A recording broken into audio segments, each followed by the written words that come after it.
88.5 WQOX, Memphis, Tennessee. It is Brother John. But you hearing me in the morning, you normally get to hear me in the afternoons. But when you get a call from the top balls talking about she want to get on the air and talk some talk, yo, look, we change up everything for the superintendent. She wanted to come on and, give y'all kind of an update and let y'all know what's going on. And it's a segment we're going to be starting called Tea Time with Superintendent Toni Williams, where she's going to be diving in on current topics and things that's going on in Memphis Shelby County schools. And we had a board meeting last night. May recap some of the things from the board meeting. But just as a time for Superintendent Toni Williams to give her side of the story, let y'all hear it from the top leader's mouth. So all the stuff y'all hearing on social media, people spreading all these different things, today we'll have an opportunity to talk about it and clear up some of these things because Superintendent Williams, a lot of people are out in the streets talk. We love to talk. I guess it's holiday season. Folks done had some good Thanksgiving meals and now they want to talk.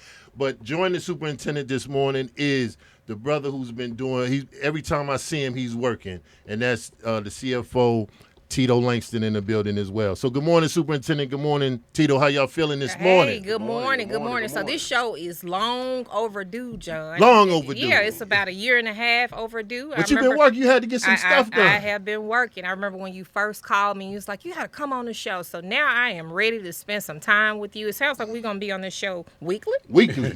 Okay. So I get some quality time with Brother John. Yes, ma'am. All right. And the reason being also is when people hear from Mom, it's different. It hit different, as they say in the streets, because what you hear on Twitter or X, and then you hear the superintendent say something totally different, you like, well, if the superintendent said, that's who we rolling with. I think that is important because a lot of times when I hear things, I'm like, where do people get these things from? Where'd that come from? So it's a great opportunity to make sure that you hear it from me. And so what are the topics today? Because I know you brought Mr. Langston in here. Well, when he on the scene, we talking about funds. We talking about taking care of our children, teachers, and schools and all of that. And he's the money man, as people say. Yes. But I'm glad that he's here as well because I really want to talk about that ESSER situation. And, a lot of people have been saying, what is ESSER?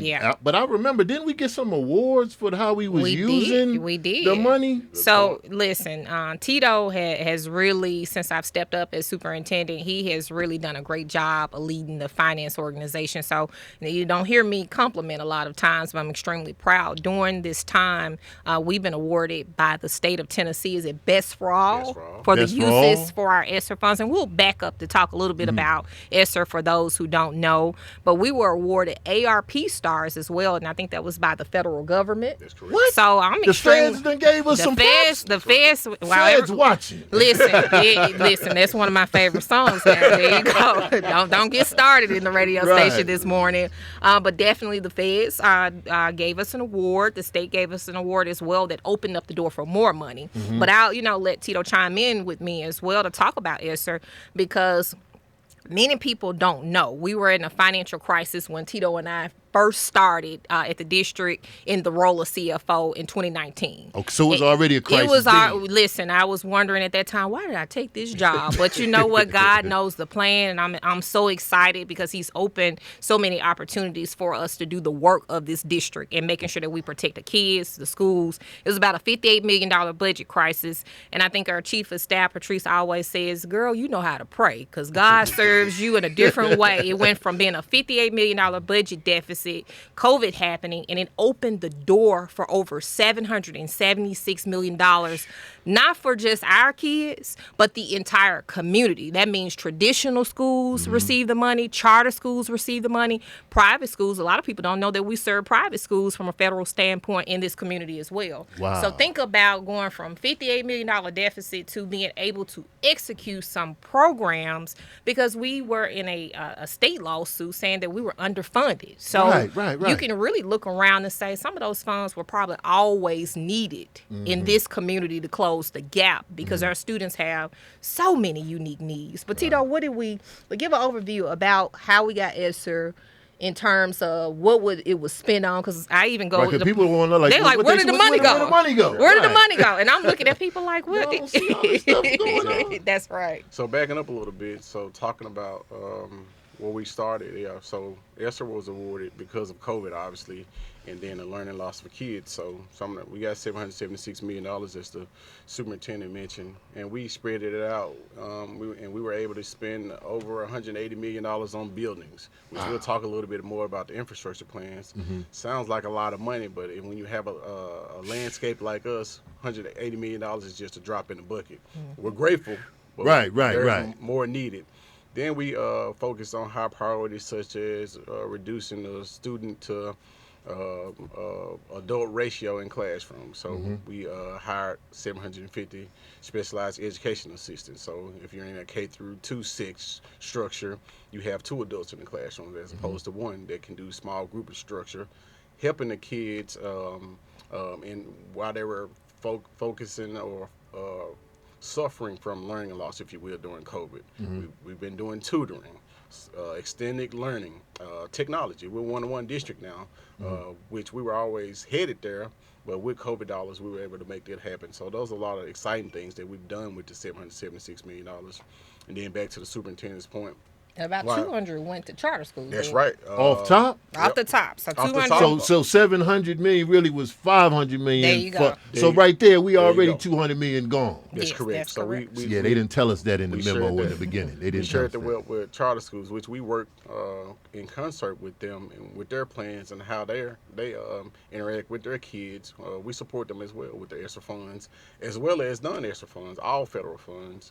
We pass along to charter schools. So last night when you're here in the board meeting, you hear the superintendent say we're partnering with charters. We partner with them all the that. time. Right. And we're in the work with them. So, But the community make it seem like it's us against them. them. Right. And that's something that I am solely passionate about. I think you saw a lot of my passion come out last night because we try to follow policy, we try to follow the law and procedures, and a lot of people don't know that there is a LEA compliance, meaning that they grade this district and hold us accountable to ensure that we are following compliance. So, that charter school office, there can be always opportunities for improvement. I think my concern is that we are making sure that we follow the law and compliance and policy. So if there's anything that needs to be changed to better partner with our charter school leaders, I'm for it. I'm on it. And I remember maybe about a couple months ago, we had a late night dinner with some of the well-known charter school leaders, and it was funny. I fed them, we fellowshipped, and we talked about how can we truly improve the relationship. And so, John, I'm down for making sure that I do what's best for these schools, these leaders, and most importantly, our kids. Right. And so that us against them mentality, Yeah, we it need to kills kill that. me. We We got to gotta kill that kill because that. we We got gotta work kill to that. do in all schools in this landscape in Memphis. And you've heard about vouchers coming. That impacts us all, charter schools, traditional schools. So That's coming from the state, right? that's coming from the state where they're getting ready to expand for vouchers into private schools. So I want to make sure that, our landscape, we have what we need to succeed, whether it's a charter school or traditional school, because guess what? They fall under our purview in Memphis Shelby County Schools. So we got to win for all kids. And I'm glad you're talking about the kids because, what's the fiscal situation with the direct support to the students? Because, I know we talk about buildings, we talk about all one-to-one devices and other things, but how is that support for the student when it trickle all the way down to the student? Well, let me say this. Fiscally, I don't see this year like any other year. The work has to be done. It had to be done last year, the year before last, under the last administration. You always have to reassess everything to make sure that you're serving kids, you're serving the teachers who are directly touching the kids, because the battle is won in the classroom with the teachers. So that's the first and foremost. How do you put teachers first and giving them the support that they need for the direct support of students? And so over the last couple of years, what I've learned and just watched, even with the influx of COVID funds, is that a lot of the direct support has gone out of the schools and has been focused centrally. And so if we're suffering from teacher vacancies, which that's not a Memphis Shelby County Schools issue, that's a national issue. Right. So who's in the schools teaching the kids if you have vacancies galore? Right. So really, we got to figure out how to use all of our resources in this district to ensure that we are giving direct support in the schools. And that's what this budget season is about. A lot of people think, and they made it about ESSER. It's not about ESSER. It's about reevaluating Listen. where we are at this point in time in this district to be able to give direct support to schools and school leaders. And that's really what this season is about. So I think that you're hearing in the news, oh, it's $150 million cut, is Right. job slashes. I don't foresee this being a mass exodus because we have so many holes in the schools and vacancies in the schools where we really need to realign and support them differently. We have a grade band model. What about looking at a feeder pattern model? So there are different things where I hear from school leaders. I just go in schools, John. I don't need an You just entourage. pop up I just anywhere. pop up and Just pop up. really have true conversations with leaders to say that my kids that I serve over at Treadwell look a lot different from the kids at White Station. Facts. They have That's different facts. needs. And so how do we serve schools in an equitable way? You got certain communities that need different supports than other communities. So is it really equal or is it equitable? So that's where this year's focus is on, that we got to do the work. And I am speaking grammatically incorrect for the passion. We have to do the work Right. to make sure that we're making the best decisions for schools and students and teachers and those who are on the ground who serve us every day, and they go hard for our babies, And I'm glad you said that, because I want to go back to Tito, because I remember a couple years ago when y'all were talking about ESSER and we was getting these funds, and y'all was saying that these funds are going to expire, Yep. right? And we need to make sure we're doing the best with these funds. So now that it's coming to that time, so when they say ESSER cliff, that means time, it's an end time That's to the right. funds. So the funds started when, Tito? The exact time? It started in 2020. Yep. So 2020. Yes. So if you remember, schools shuttered in March of 2020 at the onset of COVID. So right after that, I remember taking a walk with my then 2-year-old daughter and getting a call from the CFO at the time, then superintendent, saying, we got $48 million, which then started ESSER 1. So then it started trickling in. So that was June of 2020 when we first started receiving ESSER funds, if you will, with ESSER 1.0. So 2020 is when it started. So now that we're coming to an end, some things may have to go away, but we still have a budget that we have to continually to look at, whether ESSER is there or not. And I think no people are different, thinking yeah. ESSER has been like part of the budget, and now the ESSER is gone. Like, well, what about what we going to do? We still have a budget that we have to get ready for. So each year, our annual operating budget is around what, Tito? Now $1.2 billion. $1.2 billion. 1.2. Yeah, 1.2. And so these ESSER funds that were over a course of 3 years, they gave the allocation all at one time. So the $700 million just wasn't for 1 year. It was over really 4 years. 4 years, right? Okay. And so those funds were to enhance our operating budget. So really the work is what should be in this operation budget and what should not be in the operation budget, because it doesn't serve the schools, it doesn't serve kids. And now you've had 4 years to assess academic data. And this has been a strong 4 years where we have seen some things that work. Like our SEAs, we know that the support, teachers are wanting that support and wanting, and SEAs are specialized education assistants. You got to catch me every time I do that. Right. You going in passionately. But the teachers are saying that extra hand to give small group instruction, it really works for us. And so now that we have the data, we can look at all the data during this cycle to say, here's what's working and here's, necessarily may not be what's working. But the things that are not working, I don't want there to be a concern because the work hasn't been done. And so sometimes journalism can get ahead because it's a clickbait. Everybody wants to click the story, right? Click the story. And I get it. It's a business. And but the work hasn't been done, and I'm proud to say with Tito's leadership, we're starting much earlier. And so that's why you're hearing some of the conversations in November instead of a surprise in April where the budget starts to get passed. We're going to walk the community walk everyone along with us and the board as we're But making y'all these decisions. y'all been trying to tell folks like, yo, this is coming. Yeah. This is coming. And now it's here. And it's like everybody acting like they never heard it before. And and it's real. We got a good internal audit team. So, Mr. Chief Leon Padman has always... Shout out Leon Padman. Shout out to Leon Padman has always said that with these funds, we have to be very intentional. So there were precautions taken that, with a legal standpoint to say we got to be clear that these are sunsetting funds. So any employees that we may hire, their agreements, everybody has an understanding that these From are... the jump. From the jump. Yeah, from the jump. And then these are services that, if it is a contract, everyone understood that they were utilizing ESSER funds, which are time-bound, to sunset. So I don't think it's a surprise. I just think that once the work starts, there has to be some level of, excitement about it because it's a passionate situation. And I understand the passion, which is why we're starting now. And so I want to be clear that no work has been done. No jobs have been identified. All that work has to be done. And it starts really tonight with the board where they will be going through business systems review, meaning that they'll take a step back.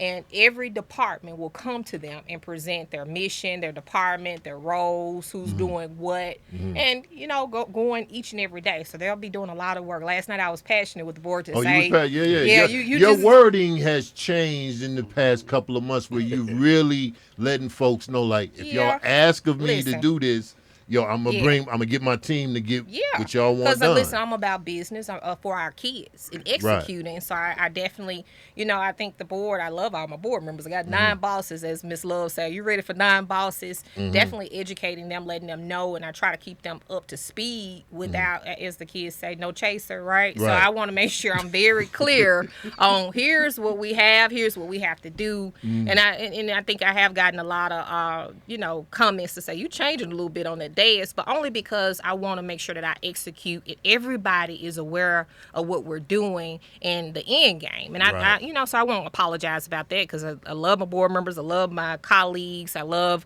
my staff and team, but we got to do the work. Right. We got to get the work done. That's right. And so that's where I'll be heavily focused on making sure, one, we're transparent. We're bringing everybody along with us, which is why we're starting these conversations earlier. But I will end kind of that ESSER conversation with the work hadn't been done yet. These are meetings that we're doing, sitting in assessments, reviewing academic data.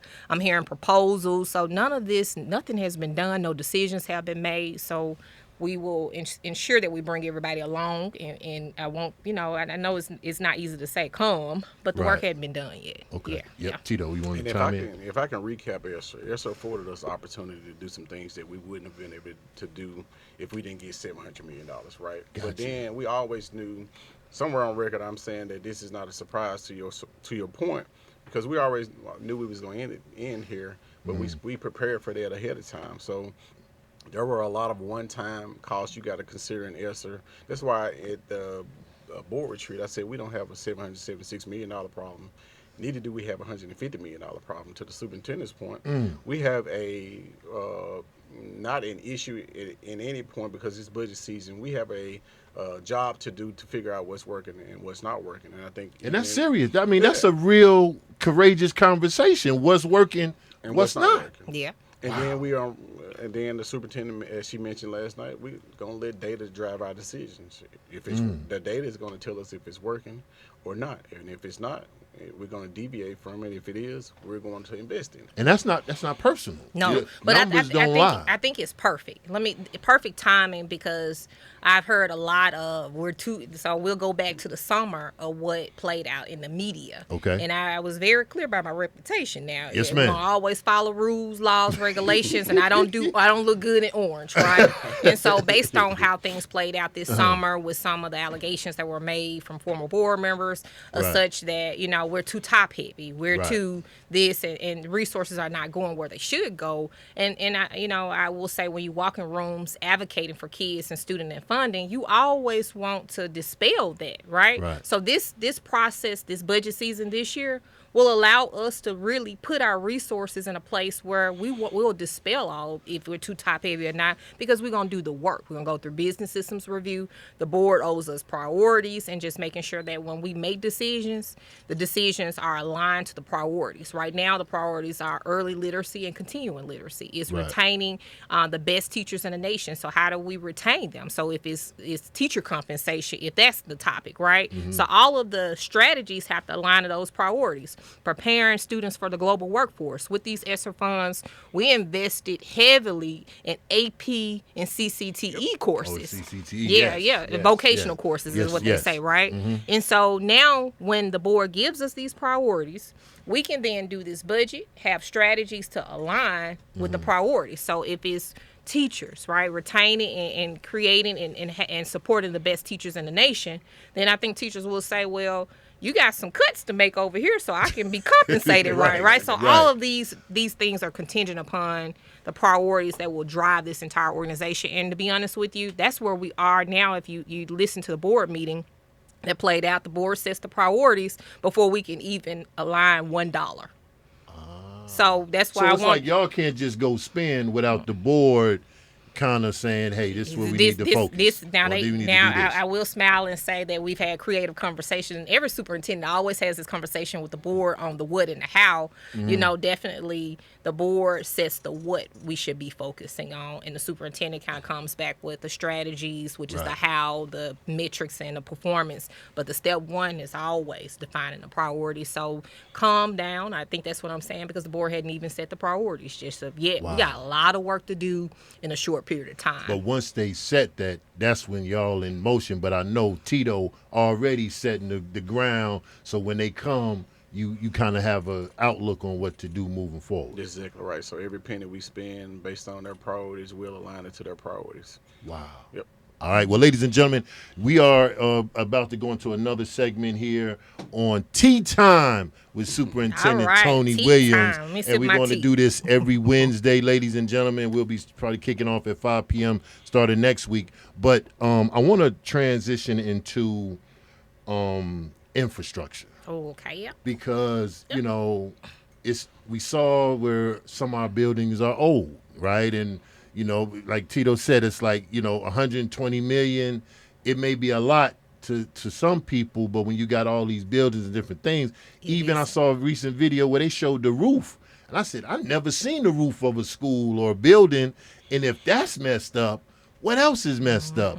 So it seems like this infrastructure is making its way more and more to the top as now people are starting to see our children going to school in buildings like this, and now that's pulling on heartstrings, because some schools across the city look totally different than some of our buildings. So what's the infrastructure situation as of today? I am adamant about calling that out every opportunity that I get, and I have been unapologetic about it, and will continue to be unapologetically about it, because if you look across just Memphis and you look across at our suburban schools, they on average are 36 to 40 years old. Nationwide schools are aged at 40 years. That's the lifespan of a school building. Nationwide. Our babies are and our students are in buildings that are 64 years or older. We have some buildings that are older, like 100 years older, right? So you have,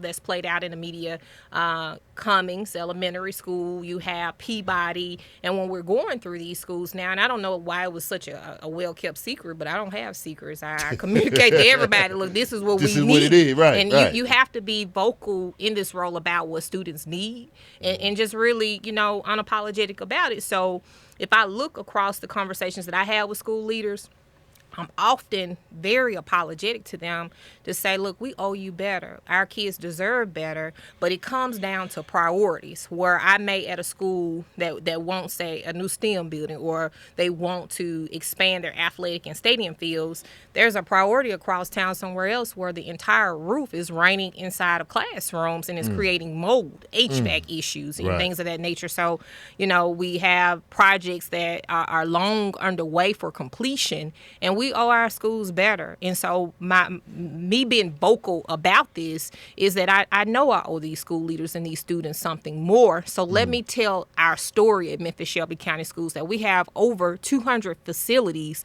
that are aged. And 200. 200. Over Over 200. We are the largest in the state. So when you hear hundreds of millions of dollars in our budget, people often hear this big number. So when I go have conversations with county officials, city officials, state officials, they always just hear the numbers to say, oh, and they shut down. Because when you hear $1 billion operating, but you just shut down. But when you when you really take that money and you apply it across our age facilities that have been underkept for years, decades. Think about it. If you live in a house and you do no deferred maintenance for decades, you're gonna have a bill out this world. Can you let people know what is deferred maintenance? Yes, okay. Because we hear it, but we may not, some of our people may not understand. So our school system has $500 million in deferred maintenance. And what that means, if you are in your home and you don't take care of your air conditioning, your HVAC, your boilers, your chillers, your roof over time, and you don't repair that, then that's what we're calling deferred maintenance. The maintenance of your home, which is the maintenance of our school buildings, right? Gotcha. Okay. So each winter, I'm cringing because we have chillers and boilers that are, decades old, that at some point where they could have been kept a little bit better, right? Or they could have been replaced a little bit better. Was before this. No, this is before my team. Now, I can't take credit for all these decades of stuff. Now I can only we're here now. And that's the point. We're here now. So at this point, people are willing to help. They just need to understand the needs. So let me tell you, when I walk in a room, and I got it, I got it very quickly, that people, and I'm saying people, those in power and leaders, they can't and don't want to help if they don't understand. And so my job and my role is what I'm doing is going out and educating people, but they want something comprehensive. They don't want to just give you money for 2 or 3 schools. They want to understand, let me understand all 200 facilities. And so what we've done to ensure that not my opinion, not anybody's opinion, right? We've gone and done a facilities assessment across our entire school system, the whole. And that assessment will allow us to have facts and data from experts to say, listen, it's not me making up $500 million. Here's where the data has been looked at with experts to say this is what's wrong with this building. Wow. So that's the first step. The second step is looking and having true conversations about infrastructure. So we'll get on infrastructure. When you think about certain communities and what's needed, it's not just the building. It's also about the programming inside the school as well. So we're calling this an infrastructure plan, but it's comprehensive about the building, about the programs. And a lot of people, when they hear infrastructure, they get scared and think, oh, they're going to start closing schools and consolidating schools, right? So that's a big fear. No, this plan is a little differently because it is my thought, and just working with the board, that you can't just close schools. You have to look at data and understand certain communities and understand their needs and why we may be in some of these situations across the entire community. And so this plan I'm pretty excited about is a data-driven approach where everybody sits down without the emotions and just looks. Because we are very emotional now. I'm from Memphis. We very emotional. Look. But listen, what we did was we started a steering committee. And steering committee of 13 individuals that were business leaders. The chamber president is on this committee. You have not only business leaders, community leaders. You have some philanthropic people as well on this. So some of your players in the city that should understand the needs. But then that's just your steering committee. You know that you have also your county chairwoman on that committee. You have your city council chairman on that committee. So I'm pretty proud of that committee because they come from different backgrounds where they are from Memphis, but yet didn't understand things a little differently from their field of expertise. Then you have 9 subcommittees. Each board member then selected, do they want a principal, a teacher, a student, a parent, what city councilman that represents their community, what county person or a county official represent their community, and they then develop their own subcommittees.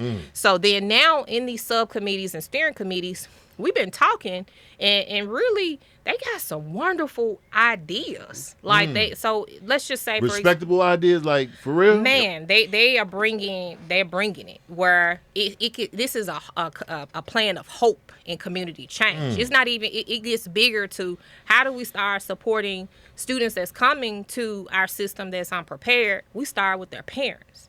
Wow. So how do we start creating opportunities of community schools and not just a school building? So wow. This is a big, process. This is real big. This is big to undertake. And there are even some of the ideas that they came up with were in some of the communities that are health deserts, creating health and medical clinics in those areas. Mm-hmm. They even come up with expungement clinics for parents where there's high crime in certain areas and there's high incarceration. So, I mean, I'm looking in these meetings, I'm like, wow. Even affordable housing. So some of our school buildings that are vacant, we have some vacant properties. How do you look across to ensure that you support the housing, in that community as well? Wow. So I think it's going to be big. And I'm looking at Tito because I'm like, when you hear all of this stuff, is in the back of your mind, okay, we got budget, how we going to pay for this? How we going to make this happen? I mean, this is a good idea. Can we make this work? Like, is your mind constantly thinking, how can we make this work? Absolutely. And then, as the superintendent mentioned, like we're not talking about closing buildings and demolishing them and bringing blight to communities. We're talking about reuse situations. Like one of the things you just mentioned is about maybe turning some of these vacant schools into an opportunity for affordable living. Man. So what that does for us is a twofold approach. It provides incentives for families in the community to have housing, but it also brings revenue into the district. When you look at me, you talk about bringing revenue in the district, so it's a win-win for us. So we're not just talking about closing buildings and bringing blight to communities. It's talking about affecting and bringing positive change for Memphis as a whole, so everybody wins. Now, has this been done in other school districts? Yep. It has. Really? So we have research. You got Detroit. You got a couple school districts that have really partnered with community partners and just really took this to another level. And so our legal team is involved. And really, you'll be seeing us review some of our policies and procedures to really talk to that. Some school districts have done sponsorships as well on their buildings. And I know that Collierville Bartlett has done something like that, correct. where they're working with the business community to bring sponsorships on certain classrooms and naming to bring revenue into the district. So it's this about stuff is legal, but Yeah. once you find that out, it's like, that's a window of opportunity. It is. That's my point exactly. So instead of us always going and saying we don't have roofs, there's opportunities that you can create for additional revenue coming back to be able to invest in roofs, HVACs, and different things. Because I do understand the reality economically that the city and the county only has so much money and the priorities. Last year, we didn't get deferred maintenance from the county. A lot of we got funding for half of a school. We didn't get it for the whole school, and we got no money. We're thankful, but I still can't make things happen with this, right? And fix our deferred maintenance bills as well. We got no money for deferred maintenance, but yet the county supported Regional 1, and I'm excited because listen, I'm a product of this community. I need to go to the hospital if needed as well. But those are the competing priorities that we're always dealing with. So you got to be innovative in this time to figure out how we support these students when resources are limited. Wow. Yeah. Wow. So this is something I'm excited the conversation is happening. And I told the board, I was like, listen, do you guys, at this point, this is going to be work. And they said they support it. They did a resolution for the approval of it. No matter who sits in this seat, I think that resolution lives. So this work can get done for students. Right. Yeah. Anytime we got income coming in or revenue coming in, I know that puts a smile on your face. 100%. That's it.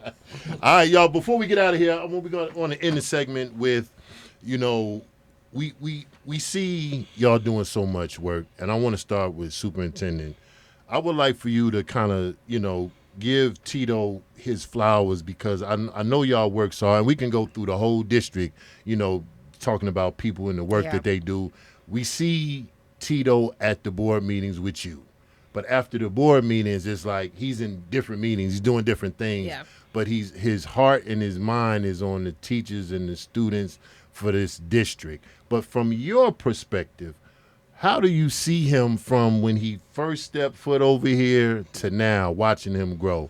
How would you give him his flowers? Funny story. Tito will tell you that we go back all the way to middle school, but I fired him a couple times in the beginning of his tenure here. He knows that I believe in excellence, and I believe in doing. If you're gonna do something right, my parents always taught me you better do it right, right. And so I really am proud of Tito from the time that he stepped in this district, because he had a perspective that we just need flowers and roses and things are gonna just be all right. We need to pray, and I'm like, no, you don't know. This is, brother, this some work. So to see him from the time he started to now and really executing with excellence, I think that any leader, you often make sure that you build your team up so that they can take over. And Tito has stepped in my 6-inch heels, and he's worn them well in leading this finance team. So I'm extremely proud. But one thing people don't know about Tito is he has 2 young kids in this district, and he has a special needs child along with a child that I consider to be my own very little mini-me, right? And they,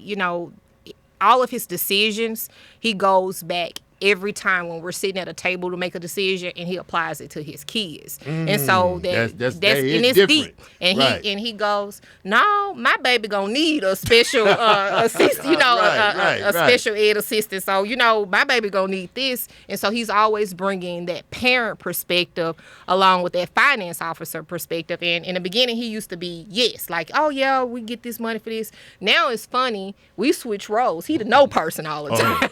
Hey, sometimes you gotta say no. So really, I will say that he's grown through so many crises, the $58 million budget deficit, the ESSER funding, and now just really leading. So I'm proud of Tito. Wow. Yeah. Thank you. Good luck. Now, Tito, we got to switch the roles now. You've seen superintendent before she was superintendent. Yep. You've seen her work out before. And, many people don't have that perspective that you have on superintendent. Can you give her flowers now? Because it's a plethora of things we can list that she's done, and I'm going to make sure that we really keep that narrative going, superintendent, because some of the stuff that you've done, I think we could have blew up a little more, could have shared a little more, because we need to share the big wins, little wins, right? But Tito, from your perspective, give Toni her flowers from your view. Well, first, John, I want you to know this is hard for both of us. We work so hard. We often stop to kind of recognize what each other do. I think we both know we work, but it's hard for us to stop and actually give ourselves some flowers. First thing I want to point out to her, I often explain her as hard to please, but easy to get along with. So that's actually a compliment. In my eyes, if you think about it and break it down, she's hard to please because she's the queen of accountability. Right. Everything that she just stand on that has to be done with excellence. So she's right about that. I had to be brought along to the fray to understand how to get that done. But then I say she's easy to get along with because from day one she has been a leader that has been in the work with you. Sometimes I have to tell her, I got it. You don't have to. I got this. Not just because she's a micromanager, it's because she really do want to work with you. So it's something about being a leader when a leader works with you. That's right. That you respect them even more. It's hard. A finger pointer, I say all the time, as a finger pointer is a different leader. And if that's the leader you are, I'm not combating you. But for somebody to be in the work with you, it makes you want to work harder and run through the wall for them. So. She's that type of leader, first of all. And then what I'll say to her about her interpersonal skills, she's just a person who is about processes. So, she's a Six Sigma person, if you will. So everything has to be process related. And she mentioned a few times about me probably being fired is because I had to learn how the processes work. So, the good thing about it is she's... while we're the same in age, I've learned so much from her. And it's people often ask me, how is it working for, if I could be real, a woman? I understand that she's a woman, but I look at her as a leader. So for me, it's easy for me to work with her because I understand where her heart, her mind, and her work ethic is every day. So it's often easy to work with somebody like that, even when it's 12 a.m. text messages, 5 a.m. text messages. Not the 5 about the a.m. work. text message. I understand that it's coming from a place that it's about the kids. So Right. I'll go to work with her anywhere, everywhere, because of the type of leader she is. So I'm gonna say when it's anniversary time and his wife Valentine's time, I had to give a gift to his wife Oh as yeah, well. yeah. I understand. So she keeps us both together. But it's beautiful to hear this talk, and and this is not nothing to put anybody on the spot. But Yeah. sometimes, if people don't know, but when they hear somebody else tell something about you, it's like, wow, okay. Instead of what they read on these different blogs and Yeah. different things, it's totally different. Because what opened my eyes, Tito said, y'all don't know when we up here at 3, 4 o'clock in the morning working on stuff for the budget. I'm like, do they really? That be was up this here? summer. Like, they was really up here like that? Yeah. No, our entire team is. Yeah. So if The you entire look, team. it's not just It's not us. just You us, got yeah. you got a lot of hardworking people. That's why this summer with the allegations and different things, I took that to heart. I think Tito took it to heart because Oh, yeah. if you drive up during budget season and look, the audit, it's a 6-month audit. Listen, these people work day in and day out. They're here on weekends, Sundays to make sure that we have good audits. And under my leadership, Tito's leadership, we done had some clean audits, Right. And so that work, I want to give a shout out to that team because they're up here late now. It's an audit going on now, So people just don't give you $2 billion without accountability, right? Come on now, for sure, So for definitely want to give a shout out to that team. And I'm going to remind Tito when he say all this nice stuff and he get frustrated with me.